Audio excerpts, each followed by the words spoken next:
India US വ്യാപാര കരാർ യാഥാർത്ഥ്യമായി എന്നതിലേക്കാണ്. സംയുക്ത പ്രസ്താവന ഇരു രാജ്യങ്ങളും പുറത്തുവിട്ടു.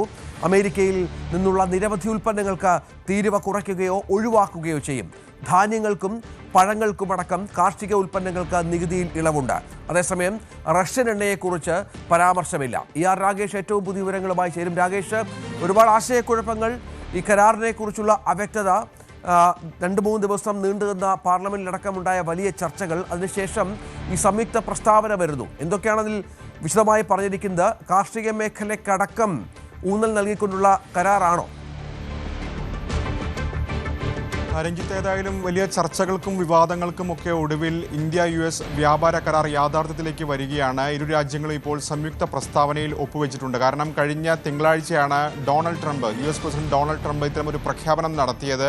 പക്ഷേ അതിനുശേഷം വലിയ വിവാദങ്ങൾ രാജ്യത്തുണ്ടായി. പ്രത്യേകിച്ച് ഈ കരാറിൻ്റെ വ്യവസ്ഥകൾ വെളിപ്പെടുത്താൻ സർക്കാർ തയ്യാറായില്ല. സർക്കാർ ഒളിച്ചു കളിക്കുന്നു, US മുന്നിൽ കീഴടങ്ങും തുടങ്ങിയ ആരോപണങ്ങളൊക്കെ തന്നെ ഉണ്ടായി. പ്രത്യേകിച്ച് കാർഷിക മേഖലയുമായി ബന്ധപ്പെട്ട ആശങ്കകൾ ഒരു വശത്ത് നിലനിന്നിരുന്നു. കാരണം ഈ കരാർ യാഥാർത്ഥ്യമാകുന്നതിൽ അല്ലെങ്കിൽ തടസ്സമായി നിന്നിരുന്നത് കാർഷിക വിപണി തുറന്നു നൽകണമെന്ന അമേരിക്കയുടെ ആവശ്യം ഇന്ത്യ അംഗീകരിക്കാത്തതായിരുന്നു. രണ്ടാമതായി, നേരത്തെ തീരുവയുടെ കാര്യത്തിൽ തീരുവ കുറയ്ക്കുമെന്ന പ്രഖ്യാപനം ഡൊണാൾഡ് ട്രംപ് നടത്തിയിരുന്നു. അതിന് പകരമായി റഷ്യൻ എണ്ണ ഇന്ത്യ വാങ്ങില്ല എന്ന പ്രഖ്യാപനമാണ്, അവകാശവാദമാണ് അദ്ദേഹം നടത്തിയിരുന്നത്. എന്നാൽ ഇന്ത്യയുടെ ഭാഗത്ത് നിന്ന് അതുമായി ബന്ധപ്പെട്ട ഒരു സ്ഥിരീകരണവും ഉണ്ടായിട്ടില്ല. ഇപ്പോൾ ഏതായാലും രണ്ടു രാജ്യങ്ങളും സംയുക്ത പ്രസ്താവന പുറത്തുവിട്ടിരിക്കുകയാണ്. അതിലേതായാലും കാർഷിക മേഖലയെ ബന്ധപ്പെട്ട ചില ഇളവുകൾ ഉണ്ട് എന്ന കാര്യത്തിൽ സംശയമില്ല. പ്രത്യേകിച്ച് US നിന്നുള്ള ചുവന്ന ചോളം, കശുവണ്ടി, ബദാം, ഒപ്പം തന്നെ പഴവർഗ്ഗങ്ങൾ, സോയാബീൻ ഓയിൽ, വൈൻ, സ്പിരിറ്റ് തുടങ്ങിയവ ഉൾപ്പെടെയുള്ള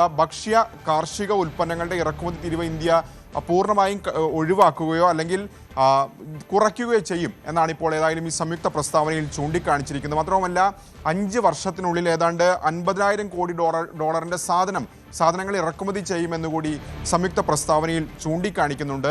രണ്ടാമത്തെ കാര്യം റഷ്യൻ എണ്ണയുമായി ബന്ധപ്പെട്ടുകൊണ്ടാണ്, അല്ലെങ്കിൽ ഈ തീരുവയുമായി ബന്ധപ്പെട്ട കാര്യങ്ങളാണ്. ഇതിൽ റഷ്യൻ എണ്ണയുമായി ബന്ധപ്പെട്ട കാര്യങ്ങൾ ഡൊണാൾഡ് ട്രംപ് ഇത്തരത്തിൽ ഈ സംയുക്ത പ്രസ്താവനയിൽ പറയുന്നില്ല. പകരം ഒരു എക്സിക്യൂട്ടീവ് ഓർഡർ പുറത്തിറക്കിയിട്ടുണ്ട്.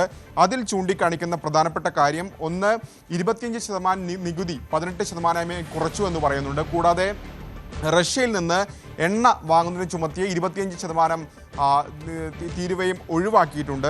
അതിൽ അദ്ദേഹം പറയുന്ന, അല്ലെങ്കിൽ എക്സിക്യൂട്ടീവ് ഓർഡറിൽ ചൂണ്ടിക്കാണിക്കുന്ന പ്രധാനപ്പെട്ട കാര്യം, റഷ്യൻ ഉൽപ്പന്നങ്ങൾക്ക് പകരം ഇന്ത്യ ചില ഉറപ്പുകൾ നൽകിയിട്ടുണ്ട്. അതായത് US നിന്ന് കൂടുതൽ ഊർജ്ജ ഉൽപ്പന്നങ്ങൾ വാങ്ങാമെന്ന ഒരു അറിയിപ്പ് ഇന്ത്യയുടെ ഭാഗത്തുനിന്ന് ഉണ്ടായിട്ടുണ്ട്.